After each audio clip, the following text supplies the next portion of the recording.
นี่ฮะคำว่าตัวลักท่านนี้กันไดรฟ์อะไรนี่บอลปีอามินลวนตาดอนกระดมทัศน์แล้ววะ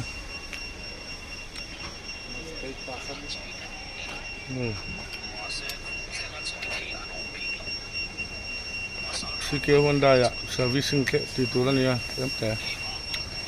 การหลุดล็อกกันนี่อะ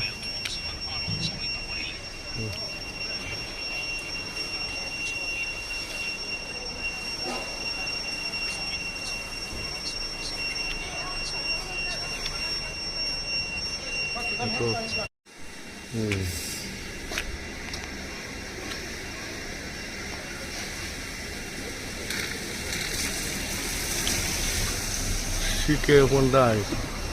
เซอร์วิสซิ่งเซ็นเตอร์นี่ฮะ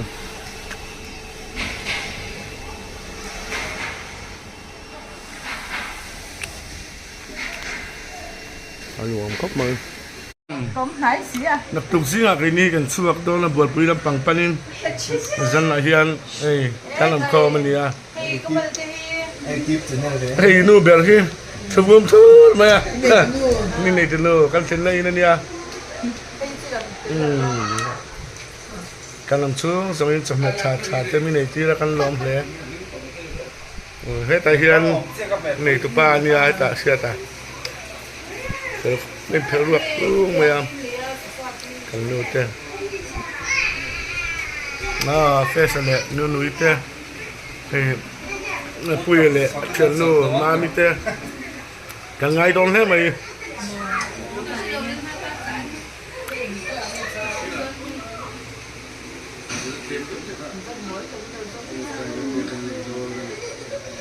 cần nuôi này đâu hết cả khăn dù mà thế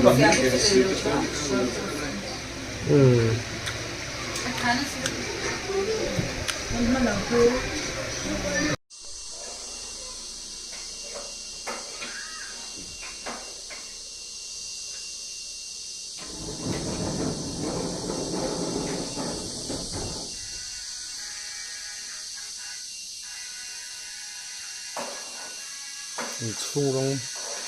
lại cho hiền rong được tất khi lâu lần đâu số con không jadi chung kan mai dan ni a siling ni avar sia lawa avar so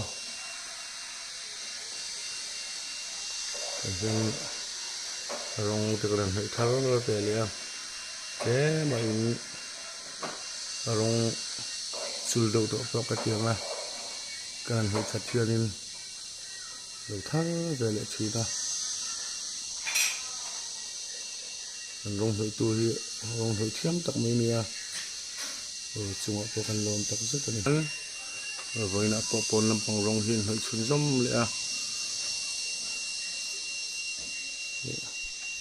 ở từ rong là chụp rong cái là mấy tiền các cuốn thầy đâu các con nga tuần nay chưa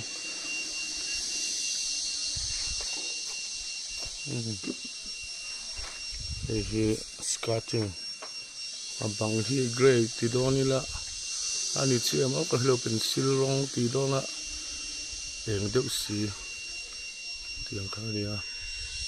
mình cho nó frame hi rong var cái này thuần nó thì cho nó chầu cua tại hiền và đụng lẹt lẹt những người trên trong tỷ lệ đo này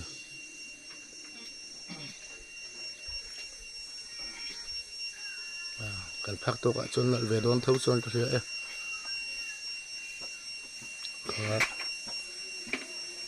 có với nó cần lông hội đàn tên này tuần tay làm bằng churi này khua tết thiang à rồi tết xuống mấy đó là mình cái tiêm mà xe rồi hi thì chủ mấy chỗ ván lắm ấy chỗ là ông về rồi túi bái chủ mấy chỗ ông về mà xe là số lầu dàn lắm bằng tết số đó nghe đó lầu hiện tháp ấy lạc lệ thì là hơi lép chức phí cái này bảo nó phí cái nuôi mấy lại về là hiện không bị tăng lắm bằng tới bây lằng thầy tù chỗ này rất mà rồi chứ sự tổng khan phí về hiện là thì mỗi lầu ta nè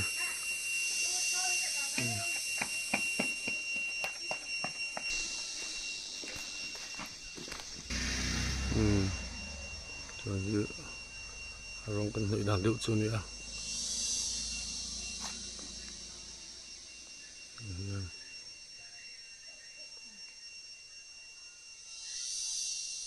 khang zong khan ni te se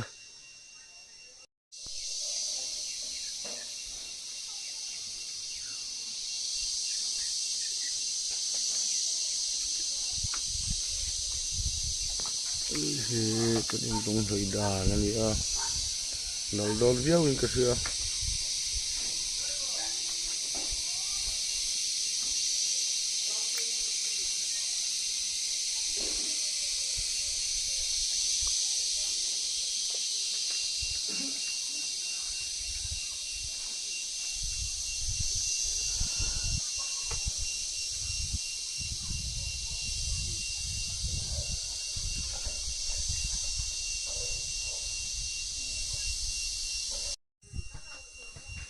rong lên cột view đồn những cái gì à là abang lại hiện gray vào lắm bằng pencil rong từ đó này là anh chưa xí đâu rong hiện ya sketching làm hiện sen aban nen trên cái này tia hiện hồi làm bằng bao tiền đều thấp hơn cái tia đó nè cái bây khát là cột mắm lấyตัวนี้đóนะ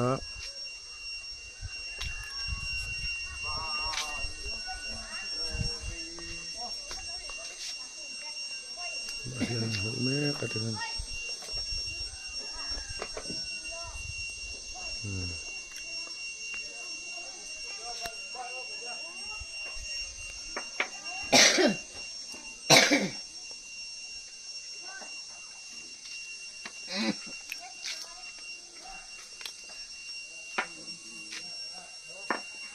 frame masih yang rongnya kan nanti non yang oh ketia marok tu ma farbok si dulu lihat mai how to know berhian